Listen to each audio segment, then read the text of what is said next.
एक बार फिर से मेरे न्यूज टीचर न्यूज 2.0 में आप सभी शिक्षक साथियों का स्वागत है। आज के इस वीडियो में हम जानेंगे, जैसा कि आप सभी जान रहे हैं कि जातिगत जनगणना में बड़े पैमाने पर शिक्षकों को लगाया गया है परगणक के रूप में, पर्यवेक्षक के रूप में। तो इसको लेकर एक फॉर्मेट दिया गया है भाग 2। आपको एक बुकलेट मिला होगा, उसी में यह फॉर्मेट दिया गया है। फॉर्मेट में बहुत से शिक्षकों को कन्फ्यूजन हो रहा है, तो उस कन्फ्यूजन को इस फॉर्मेट के माध्यम से इस वीडियो में हम दूर करेंगे। तो पूरी जानकारी के लिए वीडियो को अंत तक जरूर देखें। उससे पहले मेरे चैनल को अभी तक सब्सक्राइब नहीं किया है तो कृपया चैनल को सब्सक्राइब कर ले, बेल आइकन को प्रेस कर दे ताकि आने वाले हर एक वीडियो का नोटिफिकेशन मिले सबसे पहले आपको। तो आइए देखते हैं वीडियो को विस्तार से। जैसा कि आप स्क्रीन पर देख रहे हैं, यह फॉर्मेट है भाग 2 और मकान की सूची विवरणी और इसमें पृष्ठ संख्या है। लोकेशन कोड आपको जिला का जहाँ पर है, जिस जिला में है वहाँ का मिल जाएगा। उसके बाद प्रखंड, नगर निकाय आदि, नगर, ग्राम, वार्ड नंबर और गणना ब्लॉक और उप ब्लॉक संख्या। इसमें कोई कन्फ्यूजन नहीं है। लेकिन इसके बाद इसमें दिया हुआ है क्रम संख्या। उसके बाद 2 में है आपको भवन संख्या। उसके बाद मकान संख्या, जिस उद्देश्य के लिए मकान का उपयोग किया जा रहा है। उसके बाद परिवार के संख्या, परिवार के मुखिया का नाम, परिवार के कुल सदस्यों की संख्या, परिवार का क्रम संख्या।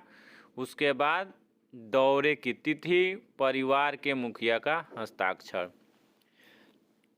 इसमें आपको बता दें कि ये आपको लगातार 1 2 3 4 5 6 चलता रहेगा। और उसके बाद यहाँ पर आपको ये भी आपको चलता रहेगा 1 2 3 4 5 और यहाँ पर भी आपका चलता रहेगा। यहाँ पर जिस मकान में आप रह रहे हैं, किस उद्देश्य के लिए रह रहे हैं, आवासीय है, गैर आवासीय है, आवासीय व्यवसाय है, जो भी है इसमें आपको दर्ज करना है।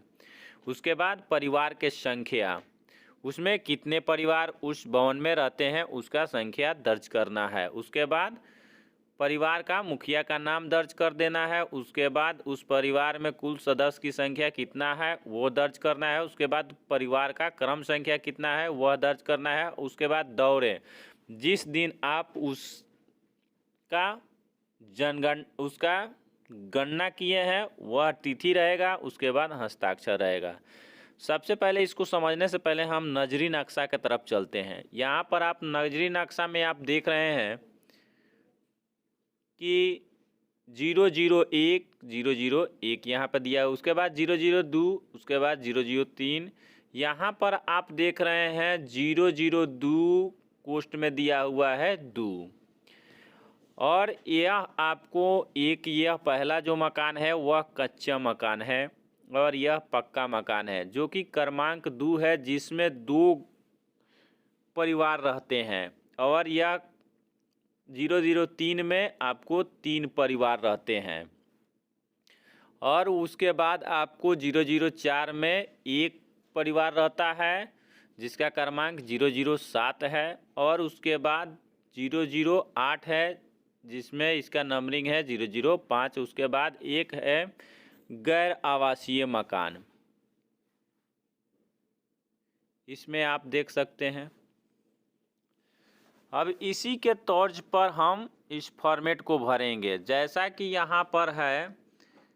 अब देखिए यहाँ पर 002 का लिखा हुआ है। उसके बाद कोष्ठ में जो 2 लिखा हुआ है, इससे यह इंगित हो जाएगा कि इसमें 2 परिवार रहते हैं इस मकान में। और यहाँ पर 3 लिखा हुआ है, तो यह साफ तौर पर इस पर मालूम चल जाएगा कि इस मकान में 3 परिवार रहते हैं। और यहाँ पर कच्चा हो गया। इसी के तौर पर हम फॉर्मेट की तरफ चलते हैं। सबसे पहला जो है क्रमांक 1, इसमें हो गया क्रमांक 1 हो गया। उसके बाद भवन के संख्या 1 आपका हो गया। उसके बाद 001 हो गया आपका मकान संख्या। उसके बाद यह किस कार्य के लिए उपयोग किया जाता है, तो इसमें आदमी रहते हैं, यह आवासीय है। और परिवार की संख्या, इसमें 1 परिवार रहते हैं, तो 1 परिवार हो गया। और परिवार का मुखिया का क्या नाम है, तो गोपाल। और इनके कुल सदस्य, इनके परिवार में टोटल सदस्य कितने हैं, तो 3 है। और उसके बाद परिवार का क्रमांक संख्या हो गया 1 आपको। वहीं 7/1/2023 को मैंने यहाँ पर दौड़ा किया था, जिसमें इनका गणना किया गया। उसके बाद आगे थोड़ा सा चलेंगे तो आपका कन्फ्यूजन क्लियर हो जाएगा।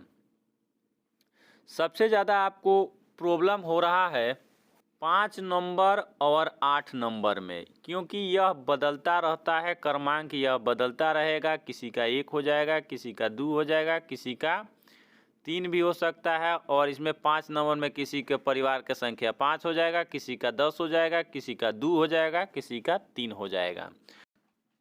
तो अब हम 2 नंबर कॉलम में आ गए हैं। यहाँ पर आप देख सकते हैं 2 नंबर कॉलम में। यहाँ पर सबसे पहले हम चलते हैं। इसमें आप देख रहे हैं 2 सदस्य ही मकान में रहते हैं, 2 सदस्य, जिसका हो जाएगा 002 जो है इसमें 1 और 2 हो जाएगा। तो सबसे पहले हम देख लेते हैं यह किस कार्य के लिए उपयोग किया जाता है। यहाँ पर तो आवासीय, इसमें परिवार की संख्या कितने हैं 2, 002 और 003, 1 और 2। यहाँ पर आप चिन्हित कर सकते हैं 1 और 2 के तर्ज पर, जो कि आगे इसमें लिखा हुआ है 8 नंबर कॉलम में 1 और 2। तो यहाँ पर इस परिवार के मुखिया हो गए मोहन। यहाँ पर संख्या कितना है, इसमें 2 संख्या है और इस परिवार के मुखिया एक हो गए मोहन और दूसरा हो गए राम। इनके मोहन के परिवार के सदस्य कुल कितने हैं 4 और राम के 5। और यहाँ पर 1 और 2 हो जाएगा। यहाँ पर इसको अंडरलाइन भी कर सकते हैं और दौरे की तिथि आप डाल देंगे और उसके बाद सिग्नेचर करा लेंगे। और तीसरे नंबर कॉलम में अब चलते हैं। तीसरे नंबर कॉलम में यहाँ पर 003 है। इसमें कितने परिवार रहते हैं तो 3 परिवार रहते हैं। इसको भी हम बांट देंगे अलग अलग करके, जैसे कि आपको मैं बता दे रहा हूँ कि यह 1 हो गया, उसके बाद यह 1 हो गया, 2 हो गया, 3 हो गया। इसमें कितने परिवार रहते हैं 3 परिवार, जो कि यहाँ पर दर्शाया गया है। उसके बाद हम चलते हैं इसको आगे। अब ये मेरा सीरियल नंबर हो गया 4। यह आपका एक ही परिवार थे, इसलिए इसको डैश मार दिया गया, ठीक है। उसके बाद तीसरा नंबर यहाँ पर चौथा क्रमांक हो गया और तीसरे मकान में हम पहुँच गए हैं। यहाँ पर देख रहे हैं तीसरा है जिसमें 3 परिवार रहता है। तो यहाँ पर हम 00 यह क्रमांक जो चलता रहेगा, यहाँ पर आपको मैं बता दे रहा हूँ कि यह आपको पूरी तरह से लाइन से चलता रहेगा, जैसे कि 1, 2, 3 और यहाँ पर चौथा। तो वहीं यहाँ पर आपको चौथा हो गया। चौथा में आपको यह किस कार्य के लिए उपयोग किया जाता है तो यह आवासीय है, गैर आवासीय नहीं है या व्यवसायी भी नहीं है। तो इसमें कितने परिवार की संख्या कितने हैं 3। साफ तौर पर आपको दिखाई दे रहा है इसमें 3 गो परिवार का संख्या है। यहाँ पर 3 हम दर्ज कर देंगे, 1, 2, 3, ठीक है। उसके बाद पहला परिवार का मुखिया कौन है तो श्याम। इनके कुल सदस्यों की संख्या कितनी हो गई तो 3 हो गई। और यहीं इनका परिवार क्रम संख्या कितना हो गया 1। यानी आपको बताए थे हम कि इसको हम बांट देंगे 1, 2, 3। तो पहला हो गया और उसके बाद दौरे की तिथि, उसके बाद इसमें सिग्नेचर करा लेंगे। उसके बाद हम इसी में देखिए यह 005 हो गया, यह 00 आपका 3 ही रहेगा, क्योंकि यहाँ पर भवन संख्या 3 ही है, इसलिए यहाँ पर क्रमांक आपका बदल जाएगा, 5 क्रमांक हो जाएगा। लेकिन यहाँ पर जो भवन संख्या है वह 3 का 3 ही रहेगा।